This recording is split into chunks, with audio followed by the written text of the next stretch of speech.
Welcome to Stageworthy. I'm Phil Rickaby, the host and producer of this podcast. Stageworthy is Canada's theatre podcast, and on this podcast, I talk to Canadians who make theatre, whether they are playwrights, actors, directors, producers. If they're making theatre, I talk to them. Some of the people I talk to are household names, and the rest are people I really think you should get to know. I'm going to get into who my guest is this week in just one moment, but first, let's take care of a little bit of housekeeping. If you're watching on YouTube, make sure that you like this episode, leave a comment to let me know that you were here. And if you like what you've been seeing, if you want to help support the channel that way, hit the subscribe button. Make sure that you hit the bell icon so that whenever a new episode drops, you will get notified that a new episode is available. If you're listening to the audio version, make sure that you are subscribed. Go to your favorite podcast app, search for Stageworthy, and hit the follow button. That way, whenever a new episode is released, it will download directly to your device and you won't have to do a single thing. If you listen on Apple Podcasts or Spotify, do me a favor. If you could leave a review and a rating, that would be super helpful. I don't know if you know this, but when you leave reviews and ratings, the algorithm picks those up and helps to bump up podcasts in the algorithm so that they present them to more people. And so by doing that, you'll be helping to spread the word and tell more people about Stageworthy. A couple of other things. I do have a Patreon. I'll get into some details at the end of the show when I talk about who's on the podcast next week. But if you want to be one of the people who helps me to make this show, go to patreon.com/Stageworthy and become a patron. My guest this week is Anusree Roy. Anusree is an acclaimed and award-winning playwright, actor, and screenwriter. Anusree joined me to talk about her writing process and also, Through the Eyes of God, her latest play, which is on now at Theatre Passe-Muraille. Now here's my conversation with Anusree Roy.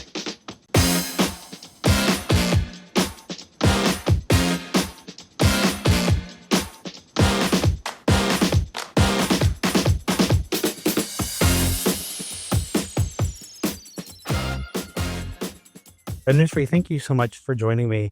We're here to talk about your new play at Theatre Passe-Muraille. Could you give us a bit of an elevator pitch for Through the Eyes of God? Yeah, Through the Eyes of God is my brand new play, which is a sequel to my very first play I wrote 20 years ago. And the name of that play is Piazza. So Through the Eyes of God is a sequel to Piazza. And the character that we meet in Piazza, Chaya, who's the central character of Piazza, she's now a bit older. She's 22 years old and mum herself.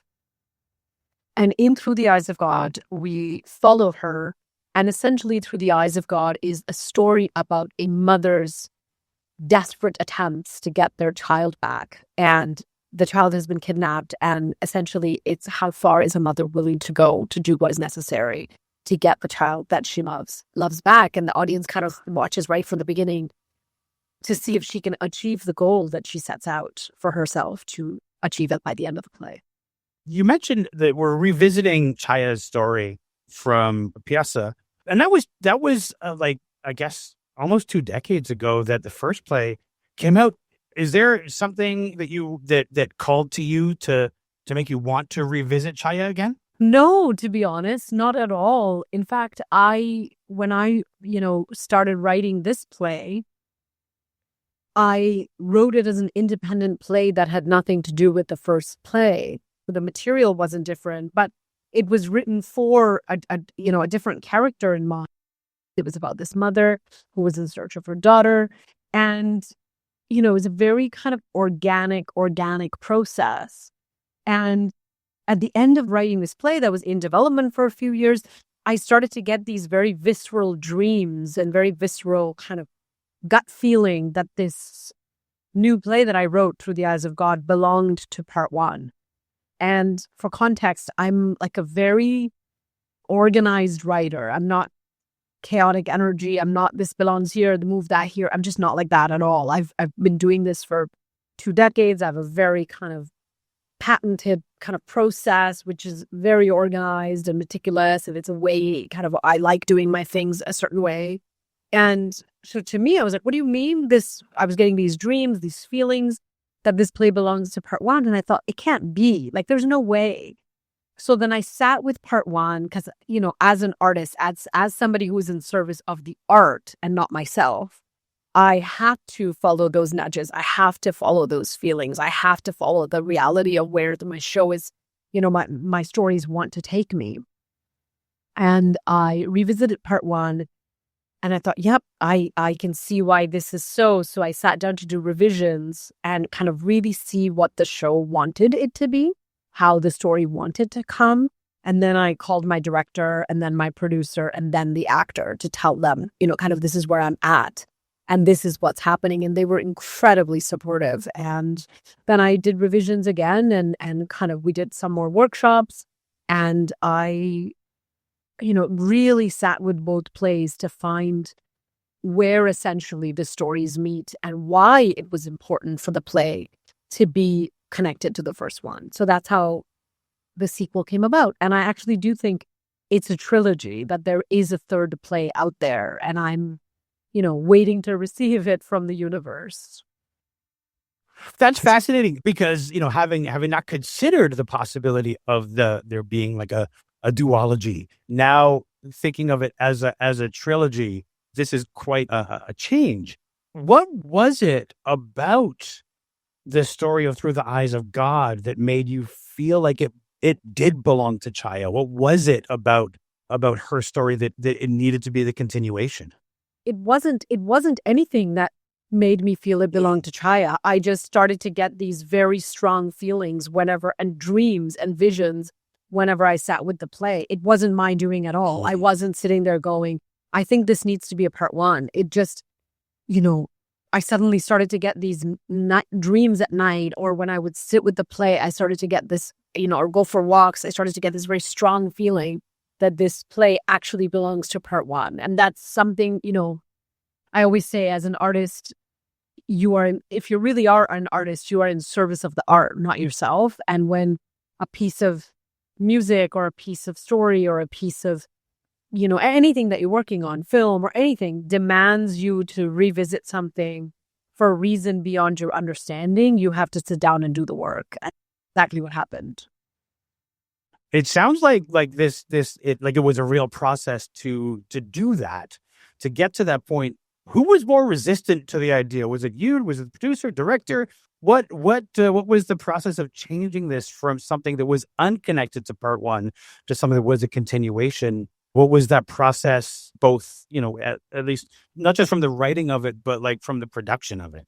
Yeah, I think I was more resistant than anybody else because I knew that the play I had written was working and I did not want to go in there and mess it up, And so I was like, oh my God, if I start these revisions, I got to add all of these other things to link it to part one. And what if then it doesn't work? But I, as again, somebody who's in service of their art, I know better than to say no to something when it's coming in the form of visions and, these whispers and showing up in my prayer and my dreams. So I knew that it would work because it wasn't me manufacturing something. It was something that was organically coming to me. I was quite resistant and I was very hesitant in my conversations with my director. And I kept saying, I don't want to mess up something that I know is working. We had done multiple workshops by that time. And I knew that the story as it stood on its own was working. So I don't want to kind of get in there. I don't want to get in there and mess it up. And my director, my producer, my actor, they were incredibly supportive. And their vision was always to be in service of whatever I wanted it to be, And the moment I called them and I said, this is a sequel, they were like, absolutely, yes, whatever you need. How can we help? What do you need? So that was great. And they were like, let's do a couple of more workshops. Once you hand your revisions in, want you to be able to hear it. Let's do another workshop. What else do you need? So I felt very supported by the team. Did it need much more workshopping or was it very close by the time you got to this point? It needed it in the sense that yes and no.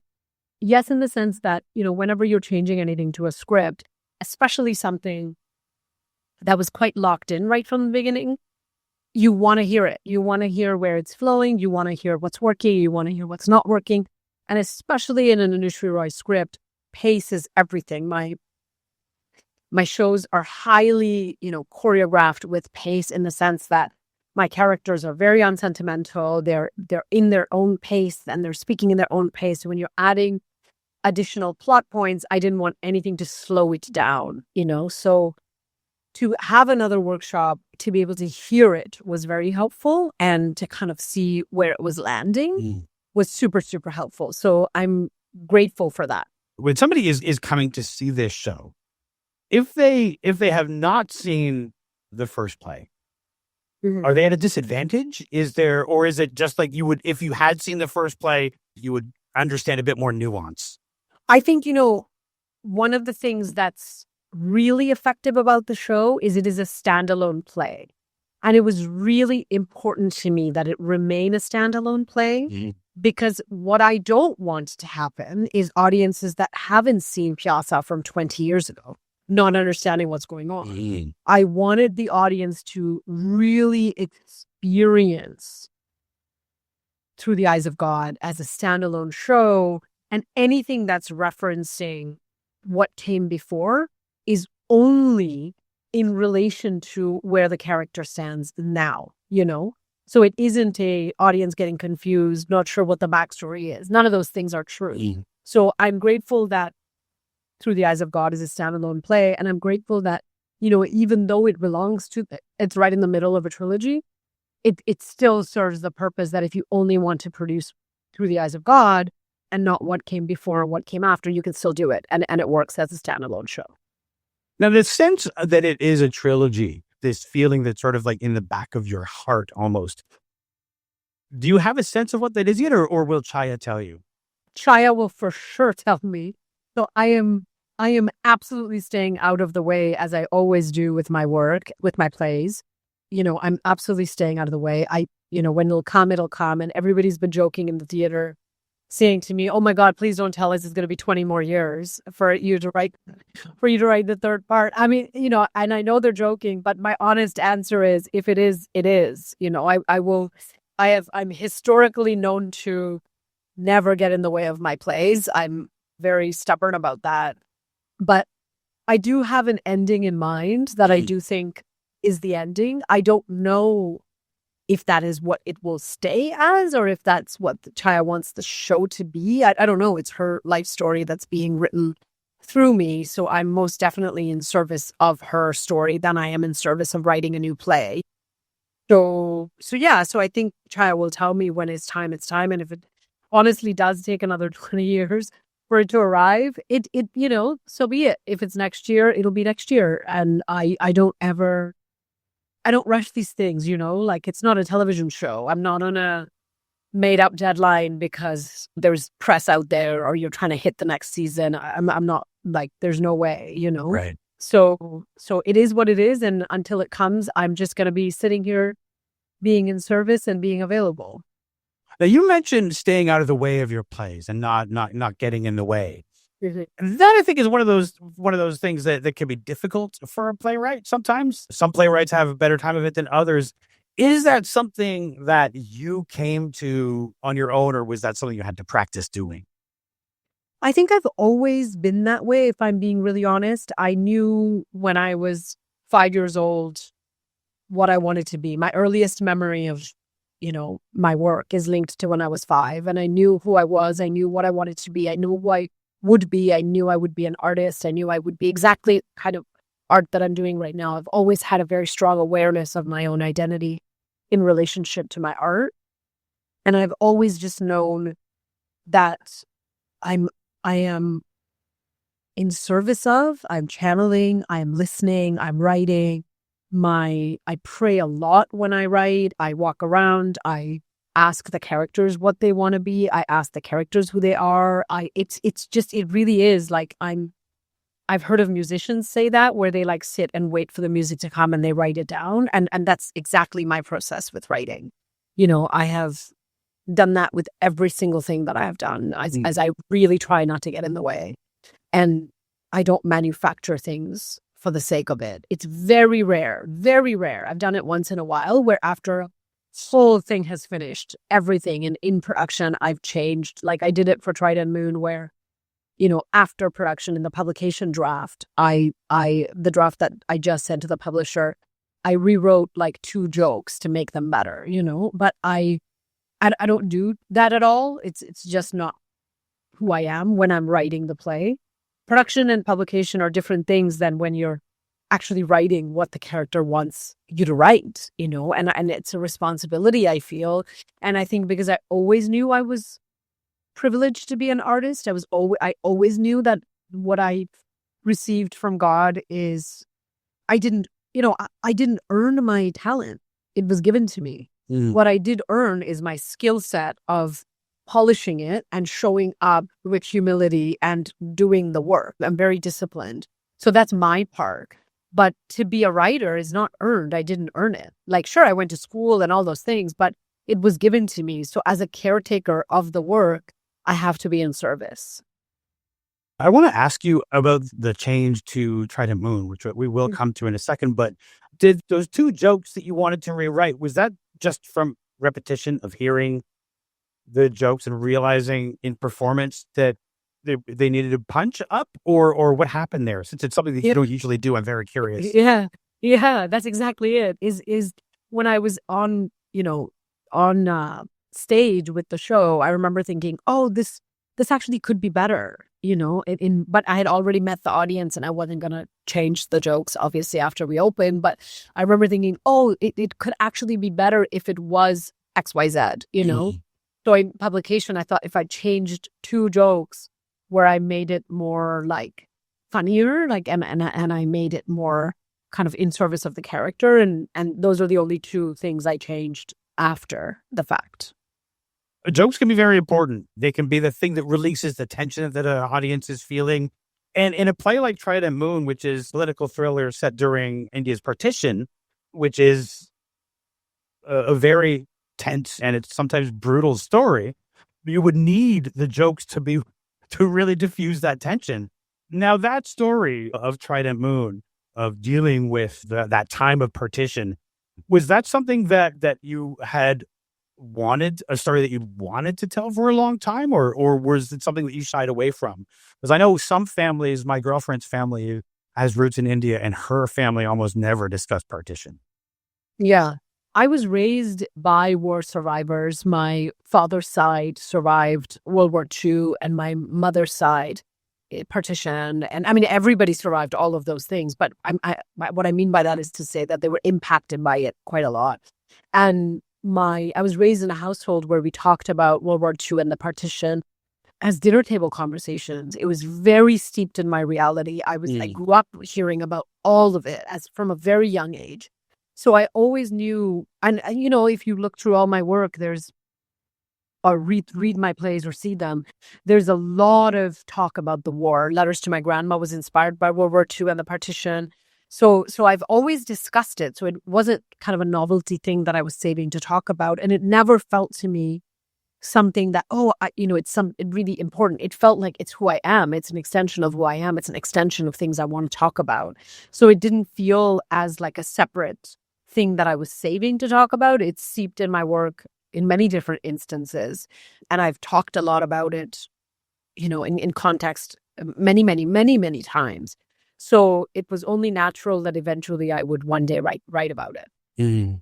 You mentioned just a little while ago, you talked about how you knew what you wanted to do from a very young age. Yeah. How did that come about? Some people know, like, from a very early age that they want to be in theater, they want to be a playwright, they want to be an actor or something like that. But others don't. Some people need to be exposed to it. How did you first come to the realization that this was something you wanted to do?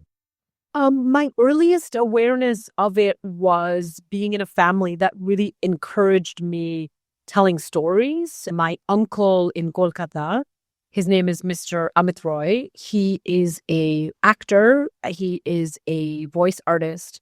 And he worked a lot in the All India radio, which is our kind of national radio. And so him being an actor in the family, a performer, a writer, a radio artist, it was very, very natural for my whole family kind of getting behind me and supporting me when I came to the realization that's what I wanted to do as well. And he was my early kind of mentor / teacher. I remember doing commercials with him. I remember doing stage plays written by him and or written by other people that I was starring in. And he would coach me, my monologues, he would coach my scenes, and he would really sit with me. And one of my earliest memory, I don't know how old I was, 10, 11 maybe. I don't know. I was really, really young.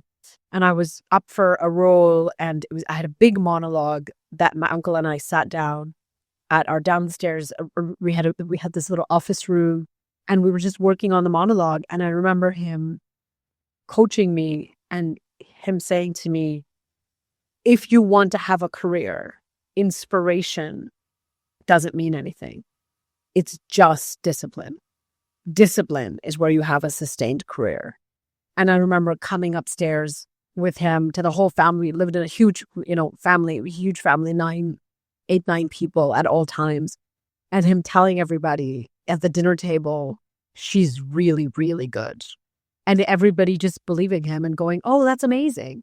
And then we ate our dinner. And that, as a young child, has a really strong impression, where you just believe somebody when they tell you that because you're so young. And that started this whole thing in my family where everybody cared about my career success. Everybody got behind it. I did everything to root for me. And, through the multiple failures, it just, the kind of true north was always do the work. If you're disciplined, the work will always be there for you. And that is truly still the guiding post, and whenever I fail or I succeed, it's still the guiding post. It's still my true north, which is if I show up in service of the work and disciplined, it'll work out for me and what I want to do. So it's still the case. I think it's interesting you talk about about failures, about having to work. I think we don't talk enough about failure and its importance, how you can learn from failure, how you can become better by failing. And I think there's a lot of people who are so afraid to fail that they don't do anything, not realizing that it's the thing that will get them to the next level. It's the thing that will teach them the important lessons. Mm-hmm.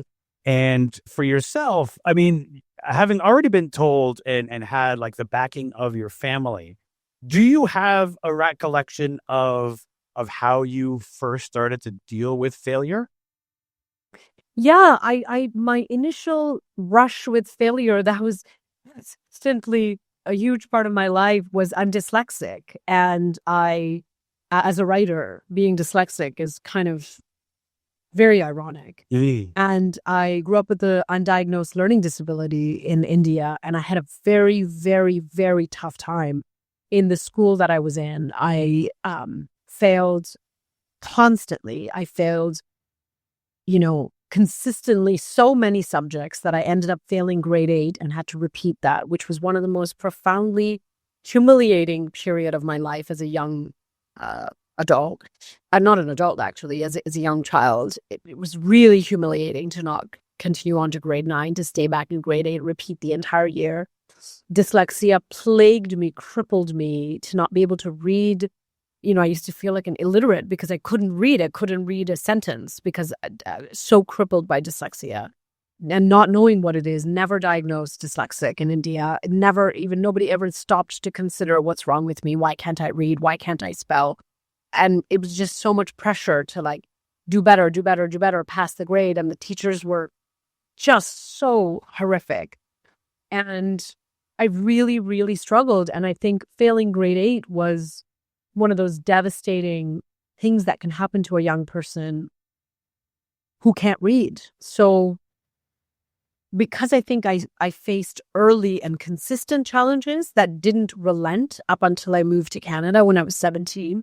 And I went to a school here that was so relaxed and that was so kind of open to me doing whatever I wanted, So I joined the drama class and then I thrived. I did English, I thrived. I just started to do things that were of interest to me versus being forced to do trigonometry, And then realizing how bad my dyslexia was, and then going to university and really, really doing things that interested me and that I thrived in, which is drama, doing my bachelor's, then doing my master's. And again, for a kid who's failing to go on to do their master's is unbelievable. Like if you told little Anusree that this would be her life, I wouldn't be surprised that I was an actor and a writer, but I would be surprised that I got a master's, because school was so hard and horrific and abusive.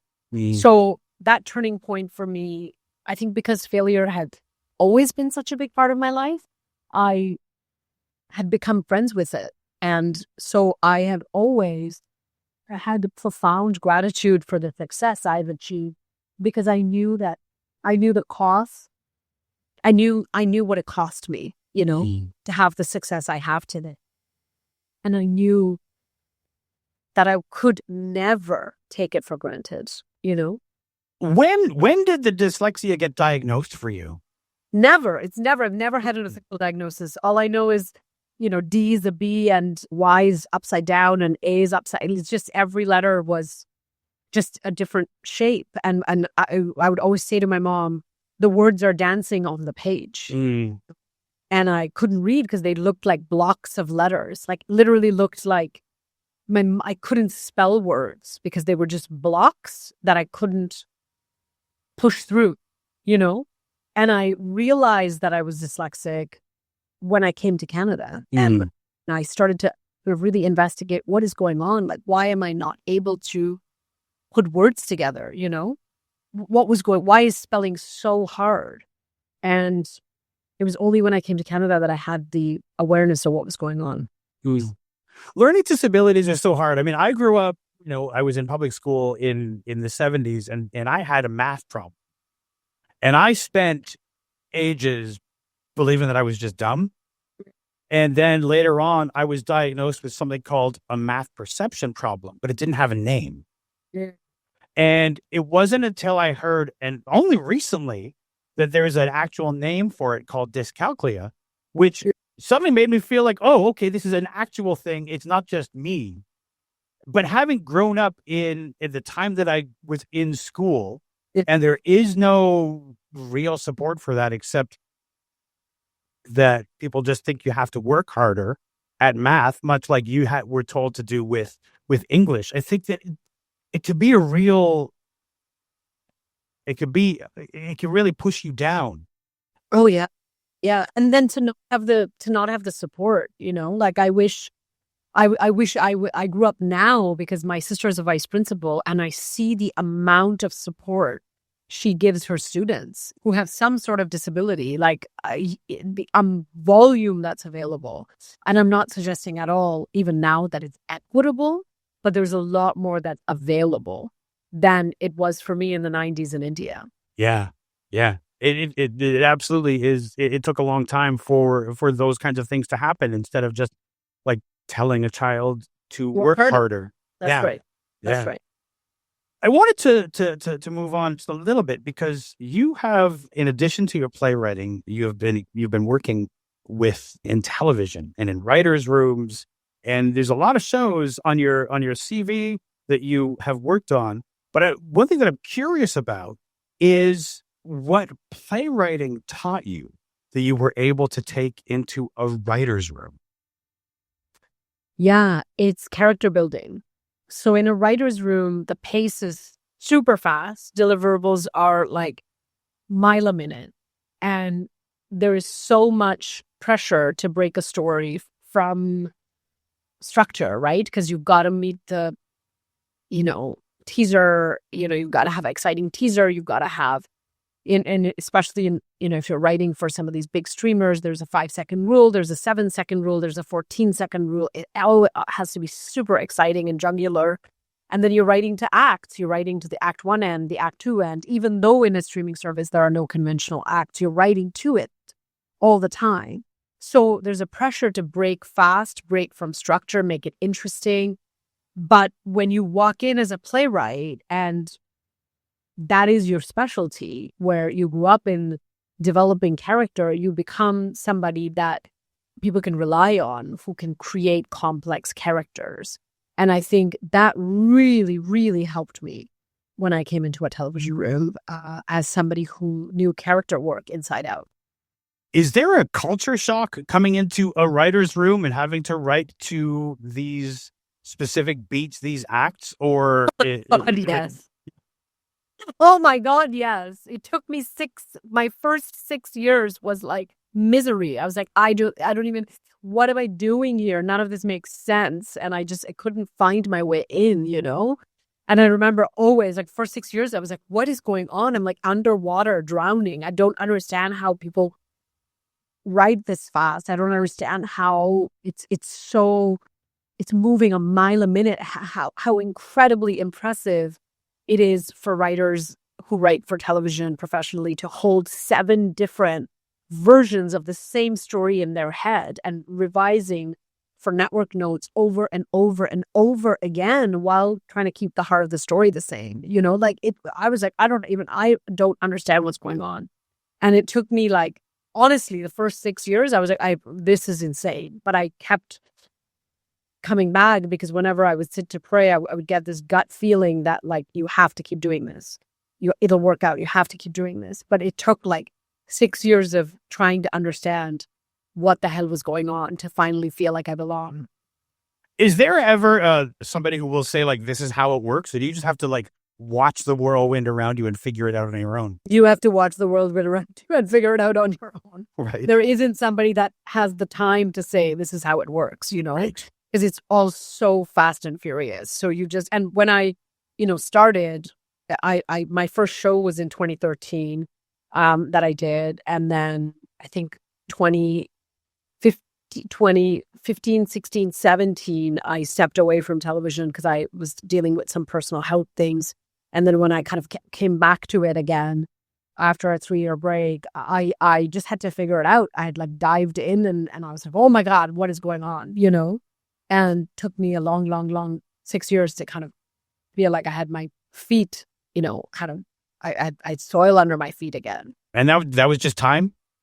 Time, logging the hours, doing the work, failing over and over again, logging the hours, time, watching television, reading television, just time, doing contract after contract, getting better, and watching other writers, really kind of understanding how they're able to hold that much story. That's the part that I was like, what are you doing? Like, when you're breaking story in television, there's multiple versions of the same scene, multiple, like 7, 8 versions of the same scene, depending on what the showrunner wants. I'm not used to that in theater. Theater is like, there's only one way that the story could go, because we don't break a story in a week, right? We don't have a draft. Mm-hmm. We don't write 52 pages in 6 days. Absolutely not, So it just, the pace is different. Totally different. So that's why I think in theater, you have like 6 years to write your play. Some plays take 7 years. Like, it just all is so different, Yeah. That's why. Among the shows that you've worked on, just to talk TV for just a second before we get back to theater, you've written for the Netflix show I Woke Up a Vampire. You've also worked on season 3 of Interview with a Vampire. Did you have any kind of affinity for vampires before you started writing vampire shows? No, everybody asks me this. 1000%. Everybody's like, you must love vampires. No, I totally do not. I found myself in these shows, and I again came with character. Both those shows, especially Interview with a Vampire, has incredible character work. I found myself in the shows, being able to speak to the characters, and they were and I Woke Up a Vampire has this incredibly awesome young girl character that I loved so much and loved writing for her. So I think I found myself in those shows being of service to the characters more than liking vampires, So but everybody thinks I made sure I was on those shows because I love vampires, which is not true. Had you read the Anne Rice books before you came to the show? Yeah, when I got the job, I had to read the book. Yeah, totally. Right, but not before that. No, not before that. No. I had to ask about the vampire thing. It's just like, I know you and everybody else. I'm sure, because when you look and you see both shows, you wonder, right? That's right. Everybody's like, Anusree loves vampires. She really has a thing for vampires. Okay, we have to stop that right now because it's obviously not true. We have to leave the door open for vampire shows, but not get you hemmed in on the vampire thing. So funny. Now, the play Through the Eyes of God is at Theatre Passe-Muraille. And you've done plays at Theatre Passe-Muraille before. What's it like coming back to Theatre Passe-Muraille? It's so incredible. It's so incredible to feel a sense of belonging, to feel a sense of home, to work with your friends again. It's absolutely incredible. I've had the profound privilege to step back into that theater and be welcomed so much with my dear, dear friend Marjorie, who's also an incredible collaborator, one of my best friends, Thomas Morgan-Jones, and my, dear beloved friend David DeGrow, and to work with everybody again has been an absolute privilege of my life, and to craft the show in the exact way that I want to has been amazing. And that's the thing when you write for television and theater. Television allows so much scope for a broader audience to meet your work, like 10 million people, 20 million people seeing your work. Theater allows you to present your work exactly how you wrote it without anybody else getting in there. For television, you're writing to a production, you're writing to an established character, you're writing to a showrunner's taste, who will, of course, rewrite you to match their own taste. For theater, you're writing exactly what you want to write with no one making any changes. And then to coming into a theater that is so dear to you, so precious, so comforting. It's been an incredible process. I've loved every minute of it. Obviously, the two disciplines have their benefits, right? The television has the ability to reach a wider audience, and theater is like your vision. As a playwright who's sat in both worlds, is it something you can choose? Like, is it both, or does your heart sit with one more than the other? I think as long as I'm writing, I'm happy. I think what I am really looking forward to in television is having my own show and having audiences meet complex women who are South Asian telling complex stories. And how fortunate would I be to have my own show premiere on HBO, and run for 5 seasons? How fortunate would that be for me, and knowing me, it would probably, tell stories about women, or South Asian people at large. And that's my interest, is like telling stories about the South Asian diaspora and complex and nuanced and characters that take center stage and demand to be heard. How fortunate would that be to tell that story? That's what I'm really excited about for the next chapter in television. And because I've really enjoyed that in theater. I've had so many plays premiere. I've had so many plays published and produced. And that's been so joyful to tell a story exactly how I've wanted to. And in television, as a co-executive producer, as a writer, I've been of service to other people's stories and shows and showed up with the most, humble ability to contribute to someone else's show. And I think the chapter that I am really excited about is for it to be my own and staff a room full of people, of South Asian writers who can write to that story.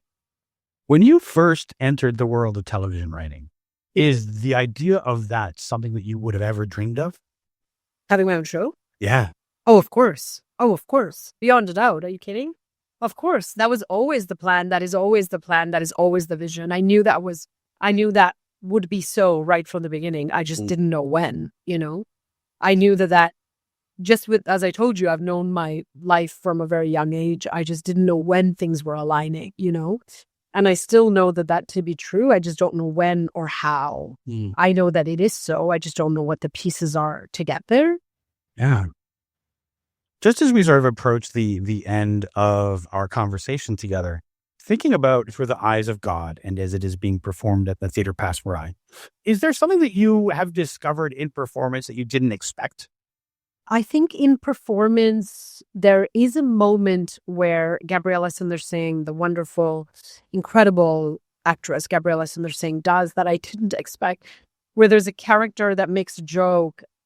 And it's a solo show, right? So she's playing all the characters. One of the characters makes a joke and laughs. And what she has done is she makes both of the women in the scene laugh back to back. So it's like one woman laughs, switches to another style of laughing, switching back to the original style of laughing, switching back to the another style of laughing. And it's the most profound thing to watch when an actor and a director can take your work and make it better and make it more interesting. So I think that's one thing that I've kind of really enjoyed, because the play that's on stage is very much kind of the play I wrote right from the beginning. Not a lot has changed. So I've enjoyed discovering, the nuances and the beauty and the laughs and the kind of deeper versions that the director and actor has brought to the show. So that's been quite pleasurable for me to watch. It is always fascinating the way that, as a playwright, you sort of give your work to a playwright, to a director and actors, and they then interpret what you've written through their own lenses and discover things that you never thought of. And that's one of the magic things about theater.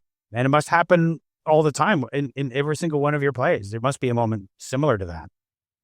It does. And, I used to be much more experimental with directors and actors and who I gave my play to. And I think the older I've gotten and the more tough circumstances I found myself in, where once the play is out of your hand and it's a terrible director or the cast is terrible and you're just not getting along or the vision is not being respected, I've become a lot more economical in who I bring to the team.